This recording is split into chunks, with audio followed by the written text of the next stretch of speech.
بلکہ بعد میں جب عمر کچھ بڑی ہوئی تو ان سننے والوں میں ہمارے برادر امتیاز بھائی بھی موجود تھے. ہاں سن لینے دو, بچوں کو نظر انداز مت کیا کرو. بچپنے میں آتے ہیں تو ہم بگا دیتے ہیں, پھر جوانوں کے آتے نہیں تو پھر منت کر کے بلاتے ہیں.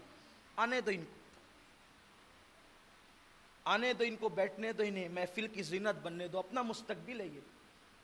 ہو سکتا ہے انہی میں پھر کوئی ایسا خطیب پیدا ہو کہ جو اپنی قوم سے مخاطب ہو. ذوق ایسی پیدا ہوتے.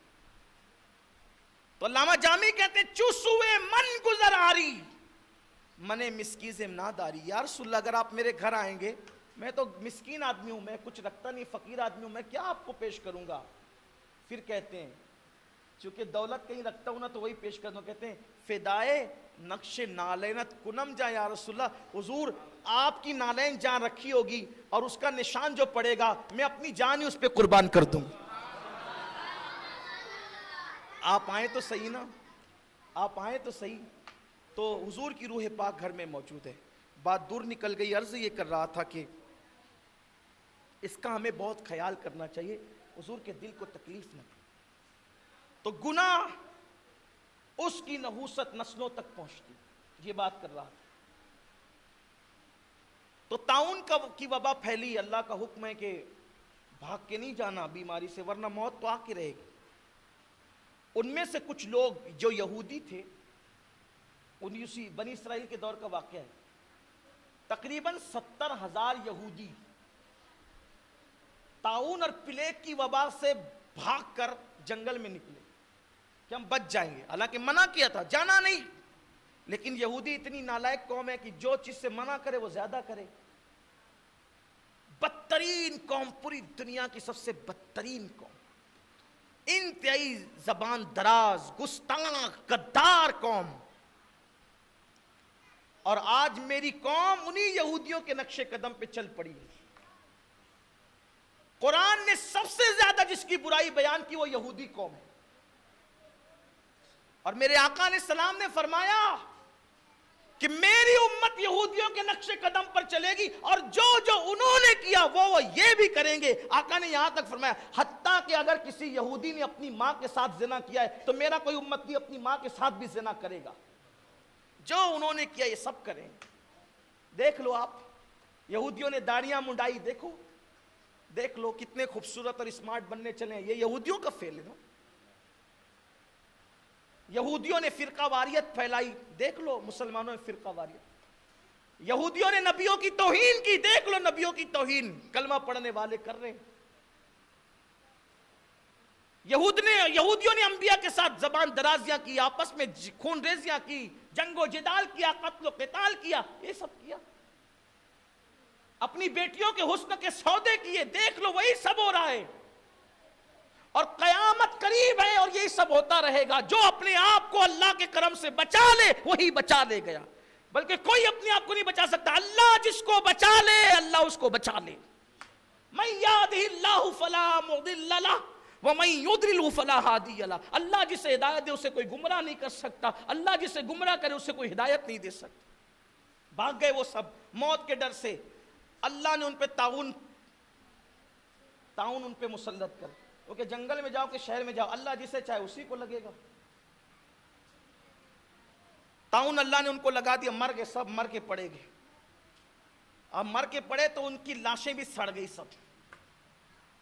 لاشیں سڑی تو سڑی ہوئی بدبو, جو گوشت سے سڑے ہوئے گوشت سے بدبو آتی وہ بدبو بھی آنے لگی. پھر اللہ کے پیغمبر ادھر سے گزرے تو لوگوں کو عبرت بتانے کے لیے کہ دیکھو یہ بھاگ کر گئے تھے, موت آئی, سڑ گئی تھی لاشیں. اللہ کے نبی نے دعا کی, وہ زندہ ہو گئے. لیکن اللہ نے نشانی باقی رکھنے کے لیے, نشانی کہ یہ لوگ بھاگے تھے, ہم نے موت دی تھی, پھر ہمارے نبی نے ان کو زندہ کیا. نشانی باقی رکھنے کے لیے وہ جو سڑی ہوئی لاش کی بدبو ہے نا ان کے جسم میں قائم رکھی. سڑی ہوئی لاش کی بدبو ان کے جسم میں قائم رکھی. وہ جب تک زندہ رہے ان کے جسم سے سڑی ہوئی لاش کی بدبو آتی رہی, تاکہ لوگ سونگ کر کے اندازہ کرے وہ بھاگوڑا ہے, بھاگنے والا ہے, وبا سے بھاگ رہا تھا, موت سے بھاگ رہا تھا. دیکھو یہ اللہ نے اس کو عذاب دیا. پھر ان کی آنے والی نسلیں آج تک, وہ جو بھاگے تھے نا 70,000, اور مر گئے تھے, سڑ گئی تھی لاشیں, پھر نبی نے زندہ کیا. آج بھی ان کی نسلیں موجود ہے, آج بھی ان کے جسم سے وہی سڑی ہوئی بدبو آتی ہے جو ان کے جسم سے آتی ہے. لمحوں کے گناہوں نے صدیوں کی سزا پائی. اللہ نبی کا فرمان نہیں مانا تو آج تک ان کی نسلیں بھگت رہی ہے. اگر ہم بھی گناہ سے آج توبہ نہیں کرتے, ہماری نسلیں بھی بھگت سکتی ہے. اس لیے توبہ کرو, گناہ سے بچو. آخری بات, گناہ بھلایا نہیں جا سکتا. عمل کر, ما شیتا, جو تو چاہے. نیکی بھی بیان ہو گئی, گناہ بھی بیان ہو گیا, اب تم پہ ڈال دیا.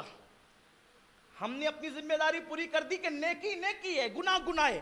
عمل کر, ما شیتا, جو تو چاہے. کیا ہوگا؟ کما تدین تدان, جیسا کرے گا ویسا پائے. نیکی کر, نیکی پائے گا. گناہ کر, اس کا صلہ تجھے ملے گا. بھلائی کر, بھلا ہوگا. برائی کر, برا ہوگا. کوئی دیکھے نہ دیکھے پر خدا تو دیکھتا ہوگا. کمنٹ شیئر ضرور کریے.